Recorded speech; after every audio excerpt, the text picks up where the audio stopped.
ব্রজেন্দ্র নন্দন ভগবান শ্রীকৃষ্ণের অসীম অনুকম্পায় অসীম কৃপায় সদুল্লপুর বসুন্ধিয়া তথা অত্র অঞ্চলবাসী সপ্তাহব্যাপী হরিকথামৃত মহানাম যজ্ঞের হরিকথা জ্ঞান যজ্ঞের ৬৪ মহন্তের ভোগ মহোৎসবের প্রথম দিবসের হরিকথা আস্বাদনে বিভিন্ন অঞ্চল থেকে সমুদ্রৈক সমবেত কৃষ্ণ অনুরাগী ভক্তমণ্ডলীর শ্রী রাতুল চরণ বন্দনাপূর্বক শ্রীধাম বৃন্দাবন রাধাকুণ্ডস্থ বৈষ্ণব কুলতিলক বৈষ্ণব চূড়ামণি অনন্ত বিভূষিত পণ্ডিত মধ্যাহ্ন পরমারাধ্য শ্রী গুরুদেব শ্রীলা ১০৮ বৈষ্ণব পদদাস বাবাজি মহারাজজি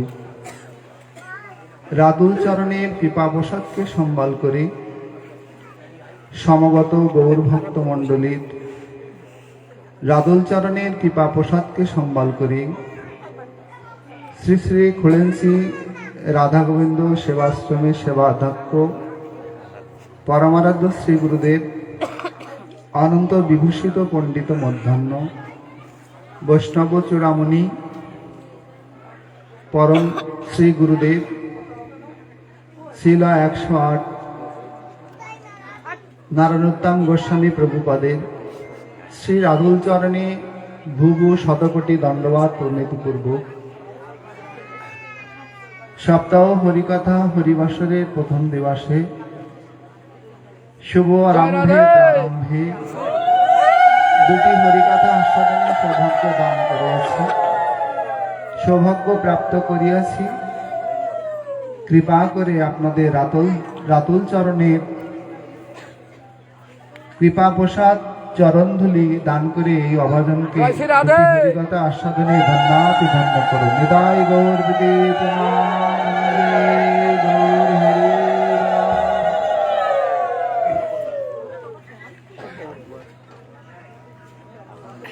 কৈসন মধুরিমা কৈসন রাধা প্রেম কৈসন সুখেতে বিভোর ব্রজের এই তিন বাঞ্ছিত ধান ব্রজে না হইল পুরাণ পড়াইতে মনে উঠেও বিচার করিতে মনে রাধা স্বরূপ বিনে এ তিন বাসনা কভু পূর্ণ নয়। রাধা ভাব কান্তি ধরি রাধা প্রেম গুরু করি নবদ্বীপে করিলেন উদয়। শচীনন্দন গৌরহরি কলি পাবন অবতার প্রেম পরতত্ত্ব সীমা রাস বিলাসের পরিণতি চরম পরিণতি ব্রজবিহারী ব্রজবিপিনী সচ্চিদানন্দ বিগ্রহ অনাদিরাদি গোবিন্দ ব্রজলীলাতে রাসমঞ্চে সব সখীগণ প্রাণেশ্বরী শ্রীমতী রাধারানী রাধা ঠাকুরানী ব্রজরাসে সমাসীন আছেন। রাসমঞ্চে রাসবিলাসে রাসেশ্বরী সমাসীন সখীগণ গোবিন্দ রাধারানীকে প্রশ্ন করছেন, হে প্রাণেশ্বরী, হে প্রাণপ্রিয়া, কৈসন মধুরী মা, তোমরা আমার কি আকর্ষণে আমার দিকে তোমরা ঠিক আলো দেখে যেমন পোকা ছুটে আসে ঠিক তদ্রূপ আমার ভিতরে কি আকর্ষণ দেখে তোমরা আমার দিকে ছুটে আসো? কি আকর্ষণ আছে, কি মাধুর্য আছে আমার ভিতরে? কৈসন রাধা প্রেম, বললেন হে রাধে তুমি আমাকে যে নিঃস্বার্থ ভালোবাসো, কেন এত ভালোবাসো? তোমার কোনো প্রাপ্তি নেই আমার কাছে, শুধু নিঃস্বার্থ তুমি কষ্ট পেয়ে যাও, আমাকে ভালোবাসো। এই সংসারে তোমার ন্যায় আমাকে আর কেউ ভালোবাসে না। সুখেতে বিভোর, বললেন আর আমাকে তোমরা নিঃস্বার্থ যে সেবা করো, নিজের সুখের কথা চিন্তা না করে। গোবিন্দের যখন শিরপীড়া হলেন, নারদ মহর্ষি ত্রিভুবন বিচারণ করে তখন সখীগণের সান্নিধ্যে বৃন্দাবনে এলেন। বললেন যে তোমাদের প্রাণপ্রিয় গোবিন্দের শিরপীড়া হয়েছে। তারা কোনো পাপের ভয় পেলেন না। বললেন কি হলে আমাদের গোবিন্দের শিরপীড়া সেরে যাবে? বললেন যদি কোনো ভক্ত তার পদরেণু চরণধূলি দেয়, তাহলে গোবিন্দের মস্তকে এটি স্পর্শ করলে লাগানো মাত্রই তার শিরপীড়া সেরে যাবে। ব্রজ সখীগণ কোনো পাপের কথা চিন্তা না করে সাথে সাথে সেই চরণধূলি উত্তরীয়তে দিয়ে দিলেন। বললেন সুখেতে বিভোর, তোমরা নিজেদের পাপের কথা চিন্তা করো না, তবুও আমাকে তোমরা সুখ দিয়ে যাও। তো বললেন কি কারণে তোমরা আমাকে, আমার কি মাধুর্য, আমাকে সুখ দিয়ে কি সুখ পাও? আর নিঃস্বার্থ যে আমাকে ভালোবাসো, কেন বাসো? ব্রজলীলাতে সখীগণের সম্মুখে গোবিন্দ বিহারে আছেন, প্রশ্ন করছেন। সখী শ্রেষ্ঠ শিরোমণি ব্রজেশ্বরী শ্রীমতী রাধারানীর কাছে, রাধা ঠাকুরানী।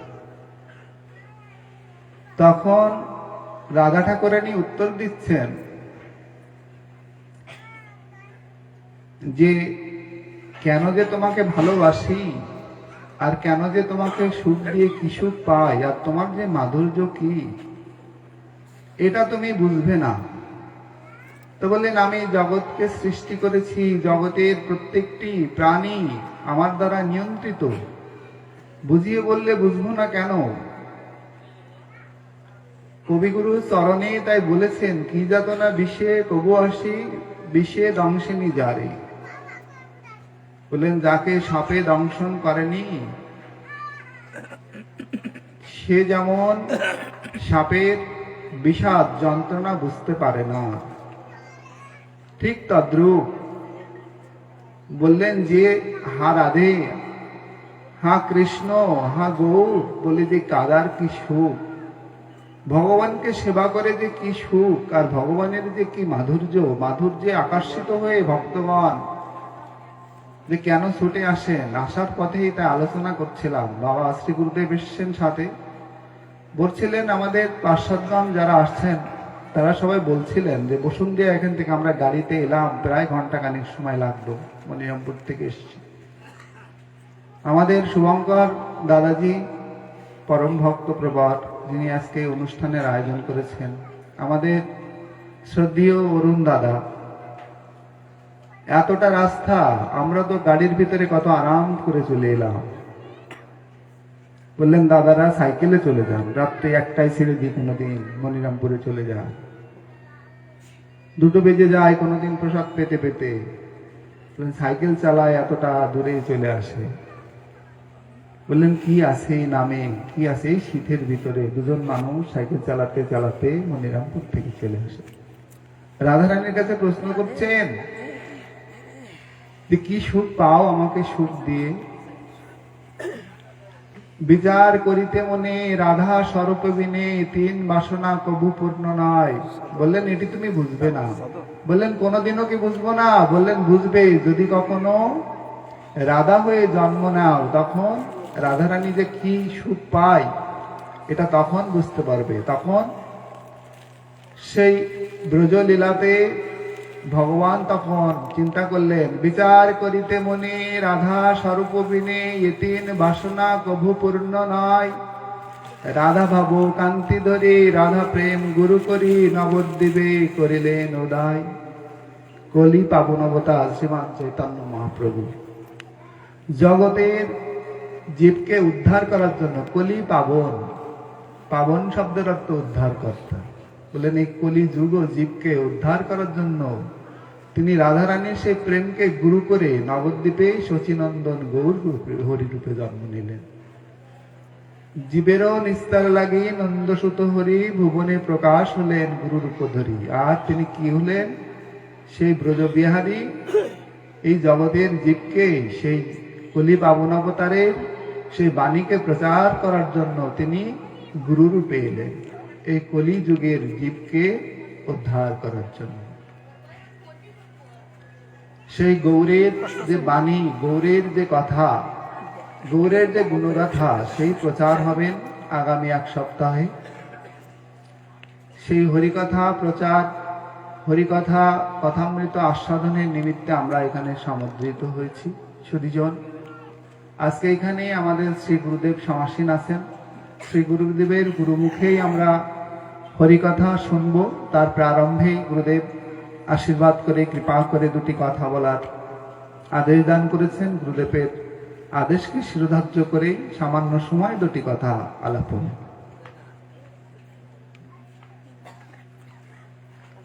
তো সেই গৌরহরি এই জগতে নামরূপ তরণীকে নিয়ে আসলেন কলিযুগ জীবের উদ্ধারের জন্য। তো গুরুদেব সে নাম আমাদের কাছে পৌঁছে দিলেন। কবিগুরু তাই বলছেন, হেন অবতারে যা রতিনা জন্মিল, লোচন বলে সেই পাপী এলো আর গেল। বললেন যে গুরুদেব কৃপা করে আমাদের সেই কৃষ্ণ নামে তরণীতে উঠিয়েছেন, কিন্তু গৌর বলে চোখে একটু জল আসছে না, কৃষ্ণ বলে একটু চোখে জল আসে না। গৌর বলিতে হয় পুলক শরীর, হরি হরি বলিতে নয়নে বহে নীর। বললেন যেদিন গৌরের কৃপা হবে, কবে হবে সেই কৃপা? গৌর বলিতে দুচোখ দিয়ে অশ্রু বিগলিত হতে থাকবে, হরি হরি বলতে দুচোখ দিয়ে অশ্রু বিগলিত হতে থাকবে। বললেন সেদিন গৌর কৃপা হয়েছে বুঝতে হবে, গুরু কৃপা হয়েছে বুঝতে হবে। কিন্তু হেন অবতারে যার গৌর বলে চোখে জল এলো না, কৃষ্ণ বলে জল এলো না, যার একটু হরিবাসরে হরিকথাতে প্রীতি হলো না, বললেন তাই লোচন বললেন হেন অবতারে যার অতি না জন্মিল, লোচন বলে সেই পাপী এলো আর গেল। তার কোনো ফল হলো না। পুনরূপী জননম, পুনরূপী মরণম, পুনরূপী মাতৃ জঠরে শয়ন। জন্ম মৃত্যু চক্রে আমরা আসা যাওয়া করতেই থাকব। দেহে না করিও আস্থা, মরিলে যে ধ্বংসস্তা, দুঃখের সমুদ্র কর্মগতি। দেখিয়া শুনিয়া ভজ সাধু শস্ত্র মতযজ, যুগলে চরণী কররতি।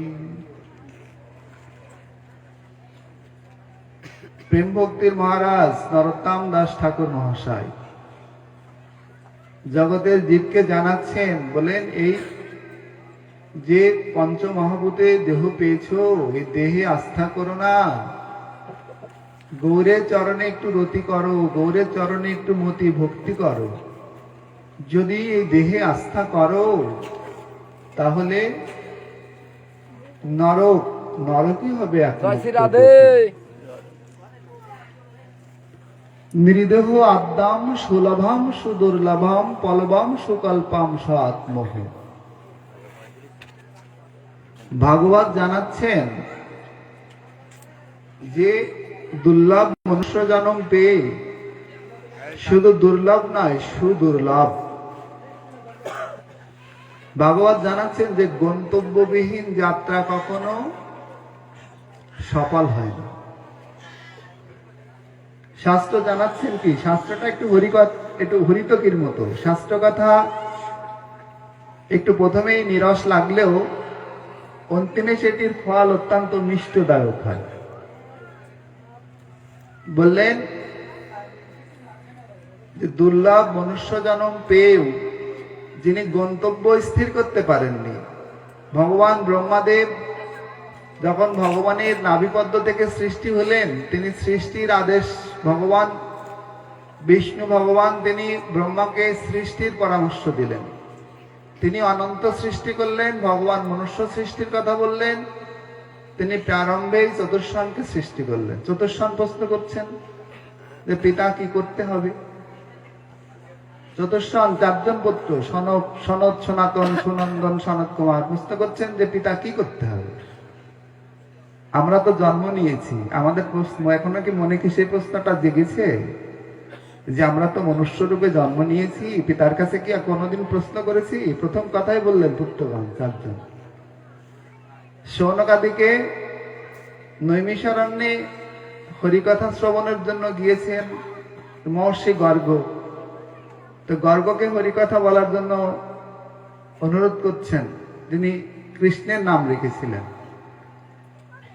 তো গর্গ তখন গর্গকে বললেন আমি তোমাদের হরিকথা শুনতে এসেছি, আমি হরিকথা বলতে আসিনি। তো বললেন আপনি প্রবীণ। শৌনকাদি কি বলছেন, তাদের তো 5 বছর বয়স, আর মহর্ষি গর্গ অনেক প্রবীণ বৃদ্ধ ঋষি। তা মহর্ষি গর্গ তখন বললেন যে এই সংসারে প্রবীণ তো তিনি, যিনি জ্ঞান বৃদ্ধ। হরিকথা শ্রবণের জন্য গঙ্গার তীরে বসেছেন পরীক্ষিত মহারাজ। এখানে যিনি ভাগবত লিখেছেন ভগবান ব্যাসদেব আছেন। ভগবান ব্যাসদেবের পিতা ঋষি পরশরও আছে। হরিকথা বললেন কে? পিতার কাছে শিখেছেন শুকদেব সুত গোস্বামী। হরিকথা তিনি বললেন এই সংসারে যিনি জ্ঞানবৃদ্ধ, যিনি ভগবানকে জেনে ফেলেছেন, যিনি পরমহংস, জলের ভিতরে আছেন কিন্তু জল স্পর্শ করছে না তাকে, বললেন এই সংসারে শ্রেষ্ঠ জন। বললেন শৌনকাদি জন্মগ্রহণ করেছেন, জন্মের সাথে সাথে প্রশ্ন করলেন পিতা কি করণীয়। বললেন এই সংসারে জ্ঞানবৃদ্ধ তিনি, পরমহংস তিনি, যার মনে প্রশ্নের উদয় হয়েছে যে পিতা আমাকে জন্ম দিয়েছেন, আমার করণীয় কি। ভাগবতে তাই প্রথম শ্লোকে বলছেন হৃদয় আদ্যাম সুলভম সুদুর্লভম পলবম সকল্পম সৎমোহ।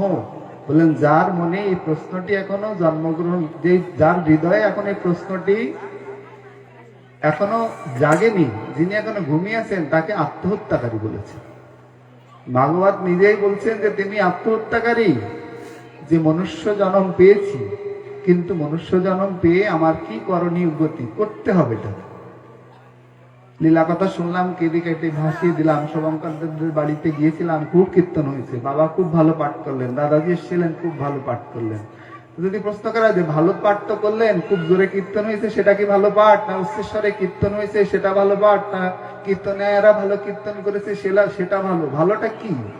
এখান থেকে নিয়ে আসলামটা কি? জীবনের সারটা হলো কি? দেহরূপ ভূমিতে প্রয়োগ করার মতন কি বস্তু নিয়ে এসেছি?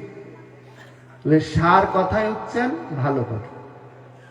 কীর্তনাদি করব, আনন্দ করব, সবকিছু করব, কিন্তু এখান থেকে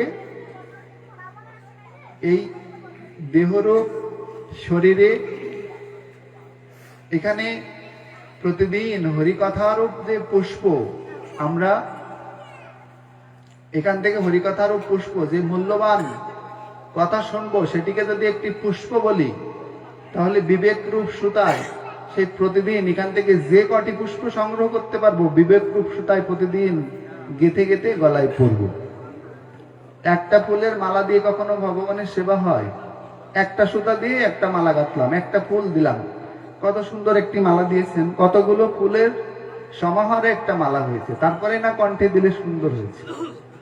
বললেন যখনই প্রতিদিন তুমি হরিকথা শ্রবণ করবে, হরিকথা শ্রবণ করতে করতে তুমি সেই হরিকথার ভিতরে যে জ্ঞানরূপ পুষ্প, ভক্তিরূপ পুষ্প, শ্রদ্ধারূপ পুষ্প, এই জ্ঞানরূপ পুষ্প প্রতিদিন, শ্রদ্ধারূপ পুষ্প তোমার বিবেক রূপ সুতায় যখনই গাঁথতে গাঁথতে মালাটি পূর্ণ হয়ে যাবে। আর এই দেহরূপ ক্ষেত্রে তুমি সেই পুষ্প যখনই এখানে সেই অমৃত যখন প্রয়োগ করবে, তখন তুমি সিদ্ধ হবে। আর তখন শেষের দিনে যখন অন্তকালে চামামেগ্রো শরণাং ব্রজ, অন্তিম দিনে তুমি সেই প্রতিদিন যে হরিকথা যে কথা শ্রবণ করেছো, দেহে সেটি প্রয়োগ করেছো, সেই তোমার সারা জীবনের সঞ্চিত সেই পুষ্প তুমি মহাপ্রভুর গলায় সেদিন পরিয়ে দেবে, আর সেদিন ভবপাত পার হয়ে যাবে।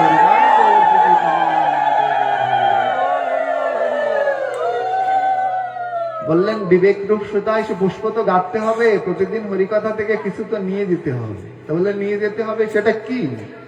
সে কথারূপ পুষ্প, সে কথারূপ বিগ্রহ। ভগবানের সাক্ষাৎ কথাই হচ্ছেন সাক্ষাৎ ব্রজেন্দ্র নন্দন ভগবান।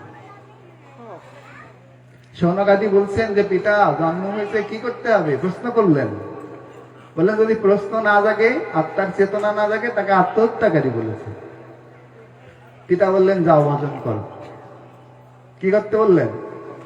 ব্যবসা বাণিজ্য করতে বললেন, স্কুলে ভর্তি করে দিলেন? বললেন যাও ভজন করো।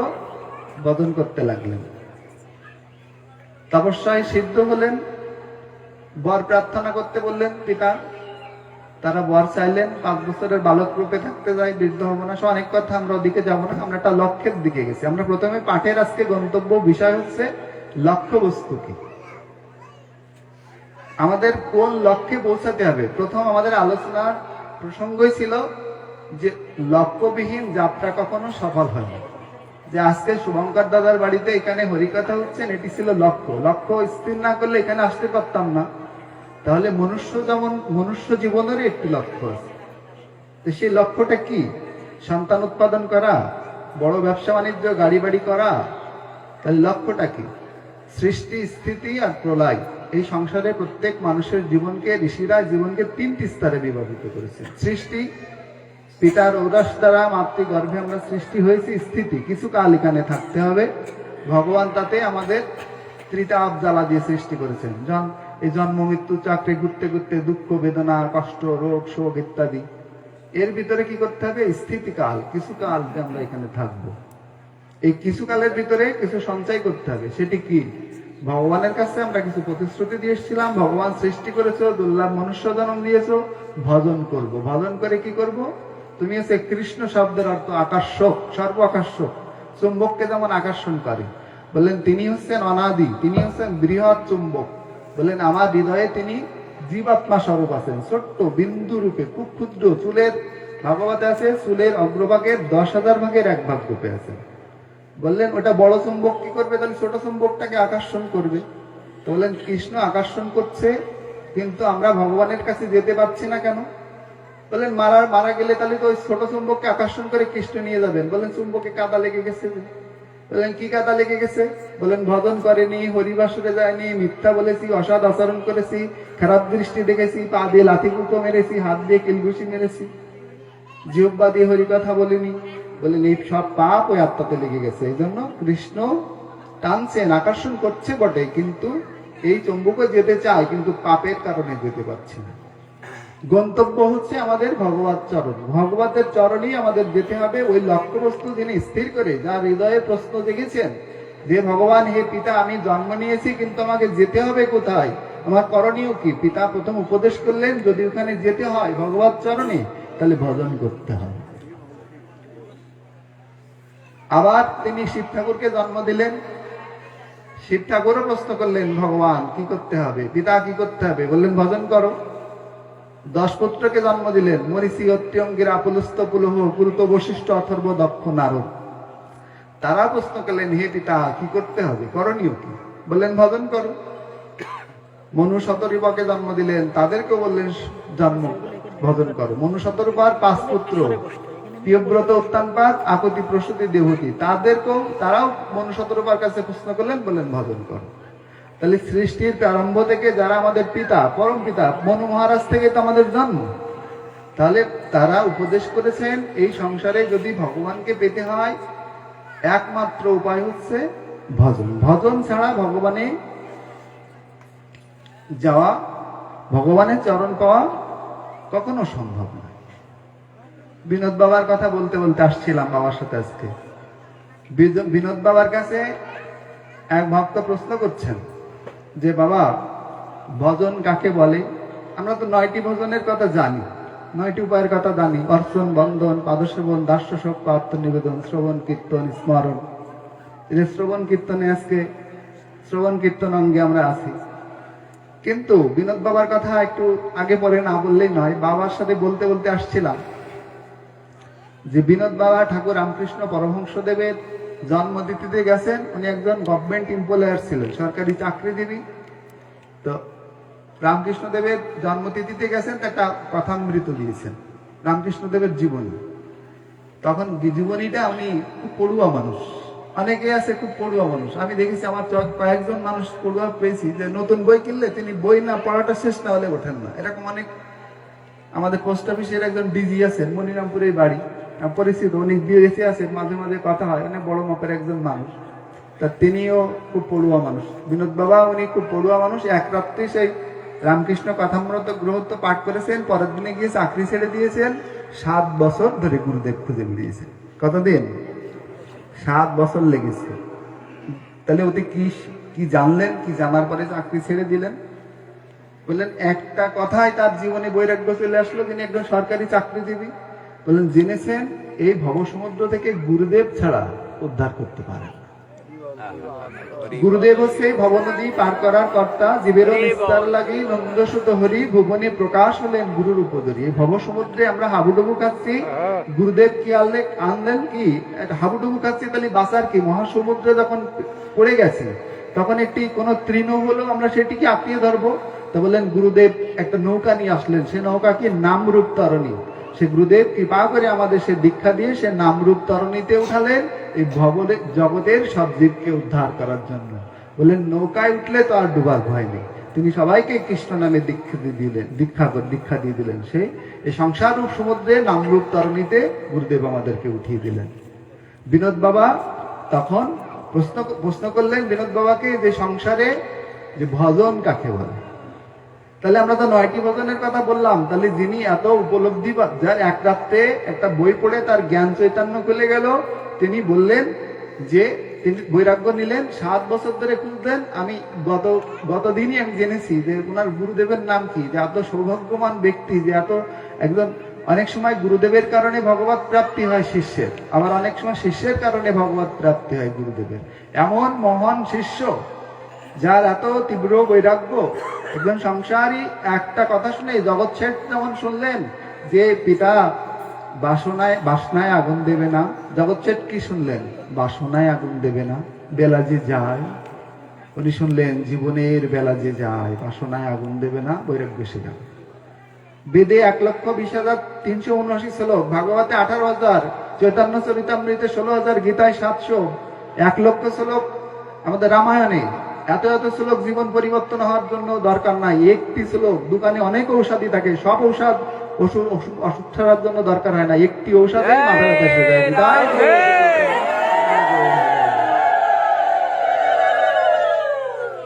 বিনোদ বাবা তার উপলব্ধিটা দেখুন, চেতনাটা কোথায়। রাজর্ষি জনক বললেন কাজ অতি, বললেন চেতনা কি? বললেন এই সংসারে জ্ঞান কি? বললেন আত্মার চেতনাই হচ্ছে জ্ঞান। এই সংসারে আত্মার চেতনাই হচ্ছে জ্ঞান। চেতনা জেগেছে তো আমাদের মুক্তি হয়ে যাবে। বিনোদ বাবা তখন বলছেন যে এই সংসারে আমাদের একটা মস্ত বড় ভুল হয়ে গেছে।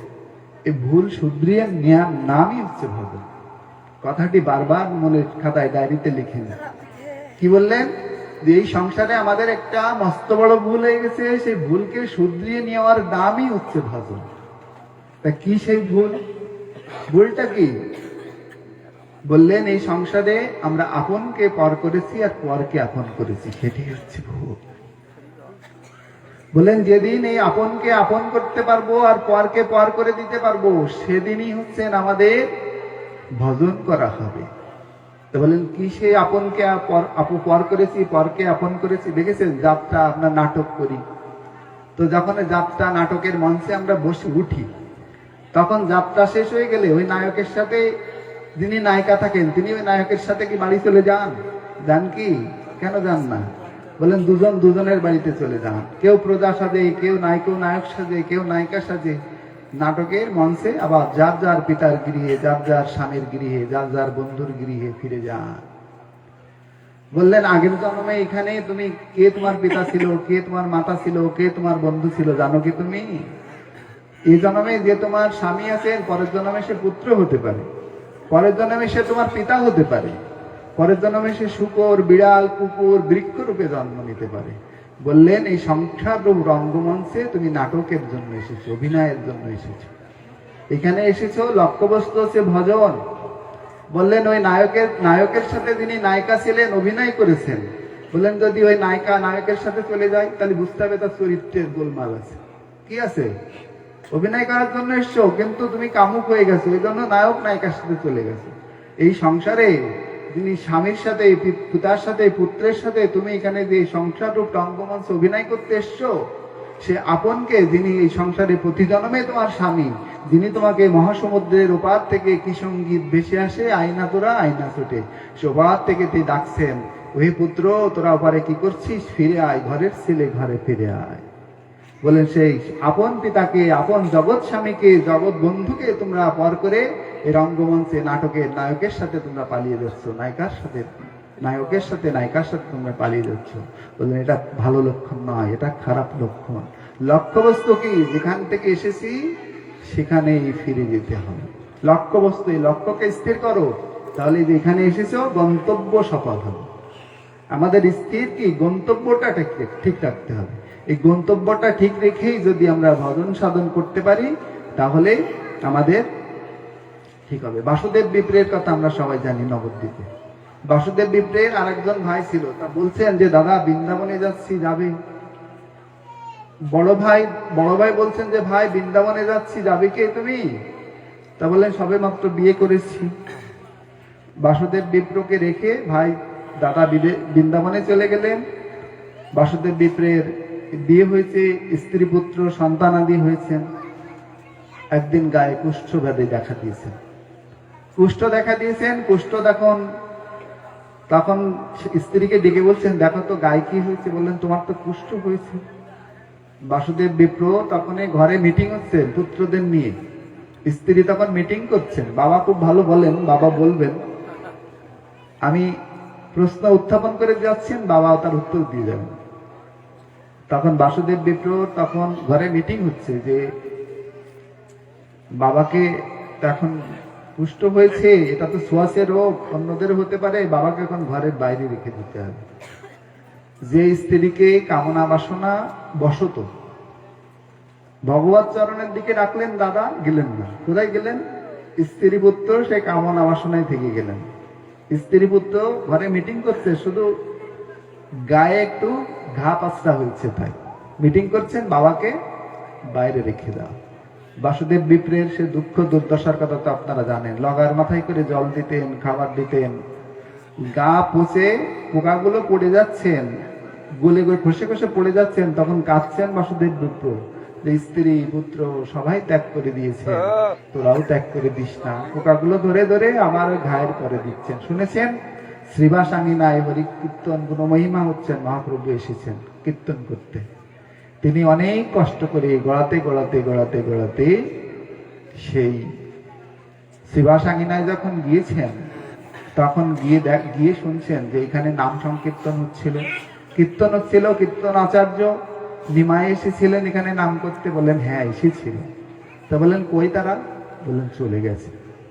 তখন হাও করে কাঁদছেন, মানে গায়ে মনের জোরে গিয়েছে, গায়ে তো শক্তি নাই, মনের জোরে গিয়েছেন। চিন্তা করছেন যে মহাপ্রভুর একটু করুণা কৃপা পাবেন, কিন্তু যখন গিয়েছেন তখন চলে যাচ্ছেন। অন্তর্যামী ভগবান আমার। গৌর পার্শ্বদকে বলছেন যে আমাকে ডাকছে যেন কেউ, পিছনে তাকিয়ে দেখেন কেউ নেই।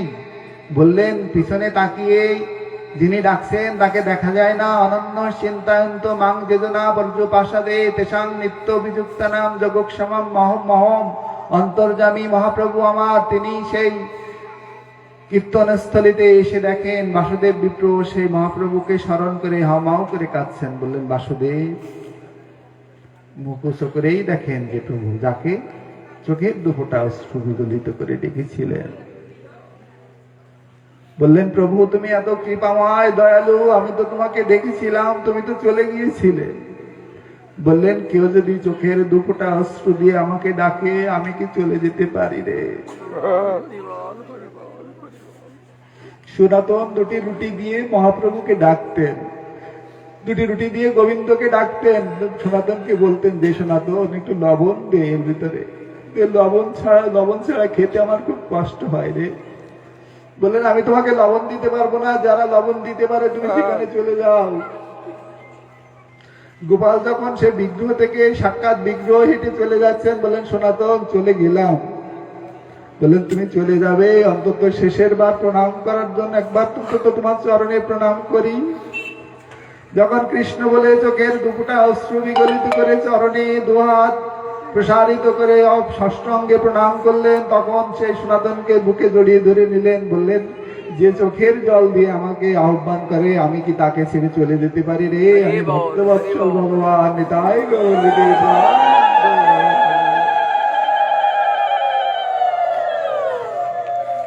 বাসুদেব বিপ্রকে বলছেন, বাসুদেব এসো এসো, আমার অঙ্গে এসো, আমার অঙ্গে তুমি আলিঙ্গন করো, আমি তোমাকে ছাড়া তোমাকে আলিঙ্গন দেওয়ার জন্য আমি উৎসুক। বললেন প্রভু আমার গায়ে পোকা গলিত কুষ্ঠ, তুমি আমাকে ছুঁয়ো না। বললেন কুষ্ঠ তবে আমাকে ডাকলে কেন? তুমি তো ডেকেছো আমার কৃপা পাওয়ার জন্য, ডাকলে কেন? তিনি এই কলি পাবন অবতার, কলিযুগের উদ্ধার কর্তা, জগাই মাধাইকে উদ্ধার করেছেন, চাপাল গোপালকে উদ্ধার করেছেন। এই গলিত পচিত কুষ্ঠ ব্যাধি যার গায়ে অঙ্গে, তাকে আলিঙ্গন দিয়ে তাকে সুস্থ করে দিলেন। তার গা দিব্য গন্ধ, চন্দনের গন্ধ, চন্দন পদ্মের গন্ধ বেরোতে লাগলো, আলিঙ্গন দিলেন প্রভু। বললেন নিরভিমান ভগবান, হেন অবতারে যা রতিনা জন্মিল, লোচন বলে সেই পাপী এলো আর গেল। এমন পাপী তাপী সংসারে এমন কেউ নেই যে তাকে একটু চোখের দুপুটা অশ্রু বিগলিত করে ডাকলে তিনি কৃপা করেন না, করুণা করেন না। সে করুণার সাগর তিনি। এই কথা শুনে বাসুদেব বিপ্রের স্ত্রী পুত্র চলে এলেন বাড়ি যাওয়ার জন্য, ডাকলেন, বললেন কোথায় বাড়ি? নাম হচ্ছেন আমার বাড়ি। বললেন নামই হচ্ছেন আমার পিতা, নামই হচ্ছে আমার পুত্র, নামই আমার সংসার। তিনি মহাপ্রভুর সাথে বেরিয়ে পড়লেন, গৌর প্রসাদ হয়ে গেলেন। বললেন লক্ষ্য বস্তু স্থির করুন, এই কামনা বাসনা বশত আজকে অফিসে যায় অজুহাত, ভজন আজকে ব্যস্ততা ছিল, আজকে নাম করতে পারেনি, ভজন করতে পারেনি, গুরু আশ্রমে দিন শেষে একটু গুরুর কথা স্মরণ করতে পারেনি। কই অফিসে যখন যাই তখন তো জামা বাদে গেঞ্জিটা গায়ে দিয়ে চলে যায় না, গেঞ্জি গায়ে দিতে মনে ছিল না, আজকে ব্যস্ততা ছিল, তাহলে প্যান্টটা পরতে, আজকে হাফ প্যান্ট পরেছি, হাফ প্যান্ট পরেই চলে যায়, প্যান্টটা পরা হয়নি, জামাটা পরা হয়নি। কই এরকম তো কোনোদিন আমরা যাইনি, শাড়িটা খুলে চলে যায় না তোমরা। আমরা যে ভগবানকে ডাকি না, এটা হচ্ছে অজুহাত। লক্ষ্য বস্তু স্থির করতে হবে, লক্ষ্য স্থির করলেই আমরা ভগবত চরণ পদ্ম পেয়ে যাবো। অনেকেই বলেন যে হরি কথা শোনার জন্য হরিবাসরে যাওয়ার কি দরকার, বাড়িতেই গ্রন্থ আদি তো পড়লে হয়ে যায়, সাধু সঙ্গে যাওয়ার দরকার কি? এক অন্ধ হরিকথা শ্রবণ করে ভগবানকে দেখার জন্য এসেছেন। তার একজন প্রশ্ন করছেন যে তুমি তো চোখে দেখো না, তো তুমি মন্দিরে এসেছো, ভগবানের কি, ভগবানের মুররি তো তুমি দর্শন করতে পারবে না, রাস দর্শন করতে পারবে না, তা তুমি এসেছো কেন? বলেন আমি না দেখতে পাই, অন্তত আমার গোবিন্দ তো আমাকে দেখতে পাবে।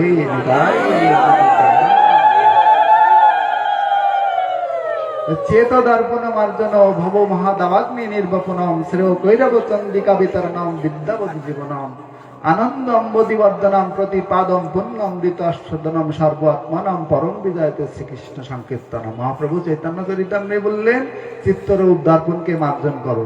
বললেন মার্জন করছি, কিন্তু দেখতে তো পাচ্ছি না। বললেন তুমি তাহলে যে দেখতে পাচ্ছ না, মহাপ্রভু এখানে আছেন, গৌর এখানে আছেন, গৌর পার্শ্বদন এখানে আছেন, তাহলে কি আমরা দেখতে পাচ্ছি না? তার মানে আমরা অন্ধ। গুরুদেবকে প্রতিদিন প্রণাম করি আমরা। অজ্ঞান তিমিরান্ধস্য জ্ঞানাঞ্জন শলাকয়া চক্ষুরুন্মিলিতাং येन তস্মাই শ্রী গুরবে নমঃ। হে গুরুদেব, অজ্ঞানতার আধারে আমরা ডুবে আছি। বললেন এখানে হরিবাসরে এসেছি, আমরা তো মহাপ্রভুকে দেখতে পাই না, আমাদের তো সেই চোখ নেই, সেই দিব্য চক্ষু এখনো গুরু কৃপা এখনো হয়নি। কিন্তু আমরা না দেখতে পেলে কি হবে? অন্তত পক্ষে গুরুদেব যেন গৌর তো আমাদের দেখতে পায়, মহাপ্রভু তো আমাদের দর্শন করতে পারেন। তিনি যদি আমাদের দর্শন করে কৃপা করে দেন, তাহলেই আমাদের কৃপা করুণা হয়ে যাবে, কৃপা করুণা হয়ে যাবে। এই জন্য সাধু সঙ্গে প্রসঙ্গে হরিকথা শ্রবণ অত্যন্ত তাৎপর্যমণ্ডিত এবং মহিমান্বিত। বললেন নিজেকে একবার ভগবানের চরণে অর্পণ করে দাও, অর্পণ করলে অনন্ত মহিমা। এক মাস্টার সাহেব, তিনি অত্যন্ত ভক্ত, চাকরি করতেন। তো স্কুলে তার খুবই খারাপ রিপোর্ট, আমাদের শুভঙ্কর দাম যেমন স্কুল থেকে শুধু স্কুল রেখে কি করে, শুধু পাঠে চলে যায়, স্কুলে ফাঁকি দেয়, ছুটি নেয় শুধু। কিন্তু যিনি ছুটি দেন তিনি কত পুণ্যবান দেখুন। যিনি পাঠ করেন তিনি তো শ্রদ্ধাবান, কিন্তু যিনি সাধুকে সুযোগ করে দেন হরিকথা। আশ্রমে যিনি দান করেন, আশ্রম তো সাধুর ইনকামে চলে না, চলে কি ভক্তের ইনকামে চলেন। বললেন যিনি সাধু ভগবত সেবা করেন তার যে পুণ্য হয় তার থেকে অধিকতর কৃপা হয় যিনি আশ্রম চলাতে সহযোগ প্রদান করেন। বললেন শুভঙ্কর হয়তো হরিকথা বলেন, বললেন তিনি হয়তো সবাইকে হরিকথা শ্রবণ করান, তার কিয়দংশ অধিকাংশই পুণ্য তিনি যিনি তাকে সুযোগ করে দেন। যিনি যাই বাড়াচ্ছেন তাকে নিয়ে যান, তিনি পান। যারা গৌর পার্শ্বদগণ আছেন ওনার পার্শ্বদগণ তারা পান, যিনি ওনাকে ছুটি দিয়ে সুযোগ করে দেন তিনি পান। বললেন যিনি হরি গুণমহিমা কীর্তনে সহায়তা করবেন তিনিও অনেক কৃপা পেয়ে যান। মাস্টার সাহেব এরকম একদিন ডিপিও জেলা শিক্ষা অফিসার তিনি অডিট করতে আসবেন। তো সেদিন স্যার বলে দিয়েছেন যে আপনি এতদিন ছুটি কাটিয়েছেন, অসময় এসেছেন, দেরি করে এসেছেন, সব ঠিক আছে, অন্তত প্রধান শিক্ষক চিন্তা করছেন আমার এই বাবু আমার এই তরি ডুবিয়ে দেবে। তখন বারবার সে প্রধান শিক্ষক বলে দিচ্ছেন যে আপনি কিন্তু কালকে সময় মতো আসবেন। তো উনি আসছেন, বেরিয়েছেন, পথে মধ্যে দেখেন যে কিছু সাধু, যে আমাদের দাদাজিরা দশক থেকে এসছেন, এরকম সাধুদের দেখে রাস্তার মধ্যে শুভঙ্কর অরুণ দাদা যেমন রাস্তায় বসে গুনি পেতে বসে থাকে যে মাছ আসলে এখানকে ধরে, সাধু আসলে বাড়ি দিয়ে যাবে সেবার করে। একদিন তো অরুণ দাদাকে খুব বকা দিলাম, দেখুন হরিকথা হচ্ছেন, দাদা ধরে নিয়ে চলে গেলেন।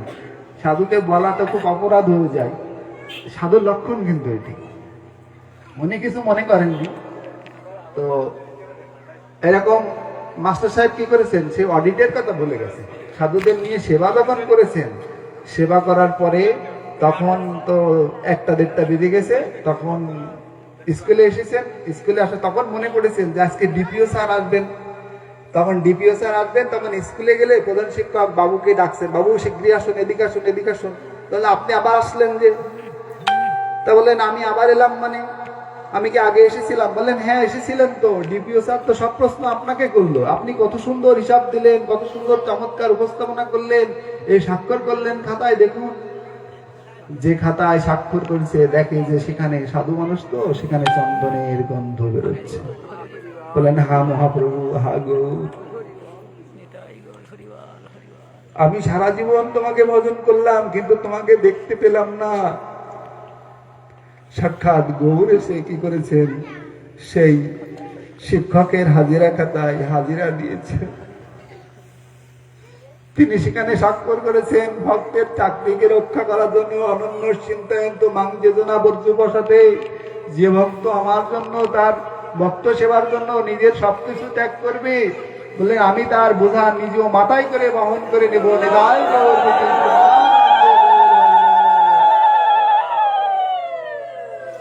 মা যশোমতী দধিমন্থন করছেন, দধিমন্থন করতে করতে মা যশোমতীর মস্তক থেকে মালতী ফুলগুলো ধরে ধরে পড়ছেন একটা দুটো করে। তো বললেন মালতী তুমি ধরে পড়ছো কেন? মা যশোদার বেনুনিতেই তো তোমাকে সুন্দর লাগছিল।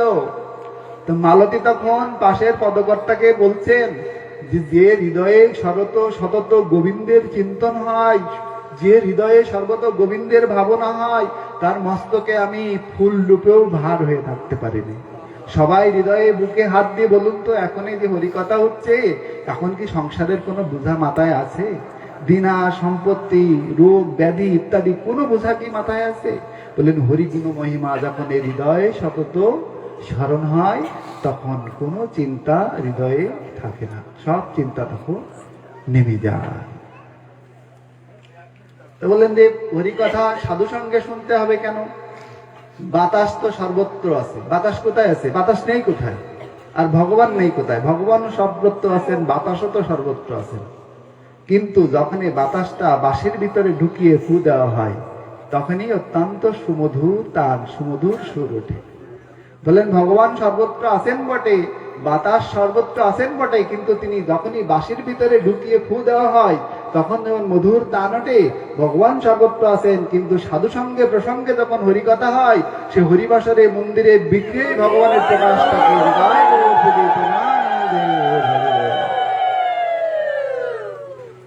দেখবেন যে লোহা দেখবেন জলে ফেললে ডুবে যায়, লোহা জলে ফেললে কি হয়, ভাসে, তোলার মতন ভাসে। লোহা ফেললেই কিন্তু ডুবে যায়।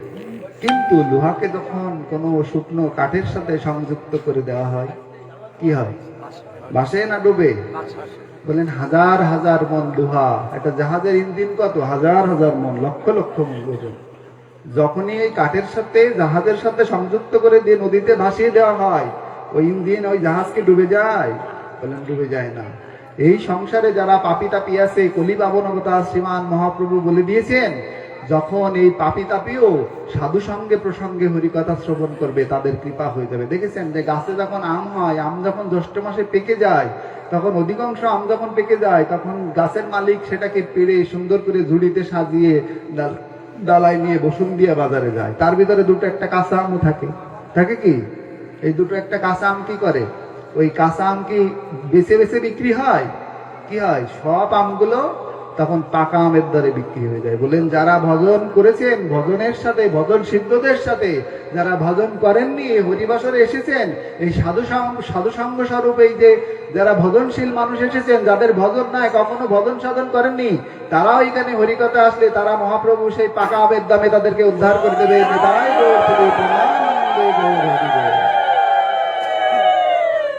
শ্রীজন এখানে শ্রী গুরুদেবী এখন হরিকথা বলবেন। আমি অন্তিম দৃষ্টান্ত দিয়ে আজকে হরিকথা এখানে বিশ্রাম রাখছি। রোহিণী নক্ষত্রের কথা আমরা জানি। রোহিণী নক্ষত্রের কথা, রোহিণী নক্ষত্রে কি হয়, রোহিণী অমাবস্যা তিথিতে রোহিণী নক্ষত্রে আকাশে মেঘ হয়, আকাশে মেঘ হয়। এই মেঘমালা থেকে যখন বৃষ্টি হয়, তখন যদি হরিণের নাভিতে পড়ে, সেখানে কস্তুরীর জন্ম হয়। আমি চরম পাপী যে গুরুদেবকে বসিয়ে রেখে কথা বলছি। হরিণের নাভিতে যখন পড়ে, সেটি তখন কস্তুরী জন্ম নেয়। যখন এই হাতির মাথায় পড়ে, সেখানে গজমতি হয়। যখন এই সমুদ্রে সেই বৃষ্টি পড়ে, তখন সেই সমুদ্রের বৃষ্টিতে সমুদ্রের অতল গহীনে যে শুক্তি থাকে, ঝিনুক থাকে, সেই ঝিনুকের বুকে শুক্তি জন্ম নেয়, মুক্ত জন্ম নেয়। আর যখনই এটি সাপের মস্তকে পড়ে, মাথায় পড়ে, তখন কি হয়, সেখানে মুক্তা হয়, সেখানে মণির জন্ম হয়, মণি হয়। বললেন এই সাপের মাথায় যখন পড়ে, সেই মণি তখন কি তার আহার্যের একমাত্র উপায় হয়। তখন অন্ধকার রাত্রে কি করে, সাপ তখন ওই মণিকে এক জায়গায় রেখে ওই মণির যে জ্যোতি, মণির যে আলো, ওই আলোকে লক্ষ্য করে তখন পোকামাকড় ছুটে আসে। ছুটে এসে মণিকে তখন কি তাদের আহার্য কোন ভোগ্য বস্তু চিন্তা করে, তখন ছুটতে ছুটতে আসতে এই সংসারের আমরা যারা আছি, এই যে সংসারের অকৃত্রিম আলো, এই কৃত্রিম আলোতে যারা আমরা ছুটে ছুটে আসছি, ঠিক আমাদের ওই সাপের আহার যেমন, আমরা তখন নরকে পতিত হতে হবে। আমাদের জ্ঞানের আলো যতক্ষণ না জ্বলবে, অজ্ঞানতা তখন দূর না হবে, আমরা আলো মনে করে যেদিকে ছুটছি সংসারের কামনা বাসনার দিকে, এই সাপের আহার্য যেমন হয়ে যেতে হবে, আমাদের তখন এরকম পুনরুপিচারণম জন্ম মৃত্যুর চক্রে আসতে হতে হবে। সাপ তখন কি করেন, ওই সাপ যেহেতু আহার্য, ওই মুনি না থাকলে তিনি আর এখন আর বাঁচবেন না। যখনই রোহিণী নক্ষত্রের বৃষ্টি পড়ে, তখন এই আহার্যের একমাত্র উপায়, তিনি ওই মণি রেখে যে আহার আসে সেটা খেয়ে বেঁচে থাকবেন, আর অন্য আহার এখন আর গ্রহণ করতে পারবেন না। তখন কি করেন, তখন সে সাপ ওই মণির দিকে 10 বার তাকান। কয়বার তাকান, কথা বলুন? আর আহারের দিকে 1 বার তাকান। মণির দিকে 10 বার তাকান কেন? কারণ ওর ভিতরে তার প্রাণবায়ু সংরক্ষিত আছে, কারণ ওটি হারিয়ে গেলে সে আর বাঁচবে না। এই জন্য তিনি জেনেছেন যে ওটি আমার প্রাণ, আর ওর ভিতরে সংরক্ষিত আছে, ওদিকে 10 বার তাকায়, আর আহারের দিকে 1 বার টুক করে ধরে আবার মনের দিকে তাকায়। বলেন সংসারে যদি ওই সর্পের জ্ঞানটাও তুমি কাজে লাগাও, তাহলেও তুমি উদ্ধার হয়ে যাবে। বলেন কি রূপে উদ্ধার হয়ে যাবে? তুমি যদি ওই নামের দিকে, নামকে যদি তুমি লক্ষ্যবস্তু মনে করে, ওইটি আমার মনি, বলেন ওই আমার পারের কর্তা, ওই আমাকে একমাত্র উদ্ধার করতে পারে। এই সংসারে যত তোমার কর্মাদি আছে, যদি পদ্মের মতো থাকতে পারো, যে সংসারে সবকিছু আছে, কিন্তু সংসার পদ্ম যেমন জলকে স্পর্শ করে না, ঠিক পদ্মের সংস্পর্শে যখনই কোনো গোলা জল যায়, পদ্মের উপরে উঠলে মণি মুক্তর মতো দেখা যায়। বলেন সংসারে তখন তোমার প্রাপ্তি থাকবে না, সংসারে যখন তোমার ত্যাগ বৈরাগ্য থাকবে, পাপি তাপি আসলেও তোমার কাছে এসে তখন তাদের বিকশিত হয়ে যাবে। ঠাকুর রামকৃষ্ণ দেবের কাছে শুনছেন যে ঠাকুর তোমার কালি এত কালো কেন? তখন বললেন যে ওই সমুদ্রের জল উঠাতো, নদীর জল কি? বলেন ঘোলা। একজন বিখ্যাত, কলকাতার একজন বিখ্যাত গায়ক, তিনি ঠাকুর রামকৃষ্ণদেবের কাছে প্রশ্ন করছেন যে তোমার কালি এত কালো কেন? তা বললেন এই নদীর জল, যমুনা গঙ্গার জল কি? বললেন ঘোলা। বলে হাতে উঠাও। তখন হাতে উঠালো, দেখে চকচক করছে, মিনারেল ওয়াটারের মতো স্বচ্ছ, একদম চকচকে। বললেন এখন কেমন দেখা যাচ্ছে? বললেন এখন পরিষ্কার দেখা যাচ্ছে। বললেন এখন পরিষ্কার দেখা যাচ্ছে না কেন? বললেন এখন কাছে আছে তাই। বললেন আমার কালি যা হৃদয়ে অন্তরে আছে তার কাছে সে তো শুভ্র। বললেন যে যার কাছে দূরে আছে তার কাছে কালো। গঙ্গার জল দূরে আছে এই জন্য গোলা, যখনই হাতে আসবে তখন পরিষ্কার। বললেন যার কাছে মহাপ্রভু যার হৃদয়ে বসবাস করেন তার কাছে সে তো শুভ্র। লক্ষ্য বস্তু হচ্ছেন আমাদের মহাপ্রভুর চরণ। এই লক্ষ্যকে তিনি স্থির করে সংসারে, আমাদের আলোচনার প্রতিপাদ্য বিষয় ছিল লক্ষ্য। তাহলে আমাদের লক্ষ্য হচ্ছেন শ্রীমান মহাপ্রভুর চরণ, রাধা গোবিন্দের চরণ। এই লক্ষ্যকে স্থির করে শিখ সর্প যেমন মণিকে লক্ষ্য করে তার আহার্য সংগ্রহ করেন, ঠিক তদ্রূপ আমাদের লক্ষ্যকে যদি শ্রীমান মহাপ্রভুর চরণ, এর নামকে শ্রী গুরুদেবের চরণ, যদি যুগল চরণ জীবের নিস্তার লাগি নন্দসুত হরি ভুবনে প্রকাশ হলেন গুরুর উপদরি, যদি গুরুর চরণই আমাদের লক্ষ্যবস্তু হয় তাহলে এই ভব সমুদ্র, ভব সংসার থেকে আমরা মুক্ত পাবো।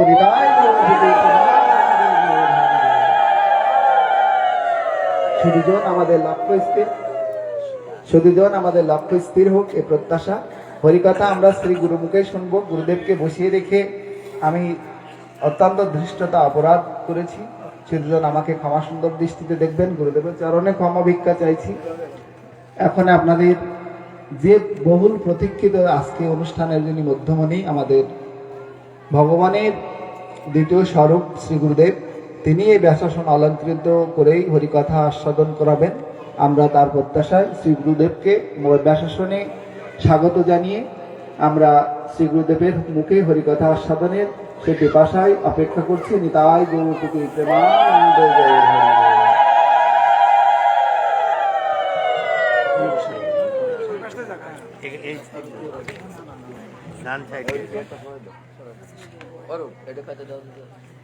এই আসলে কত দিও না, ওই পাঁচটা রাখো পরে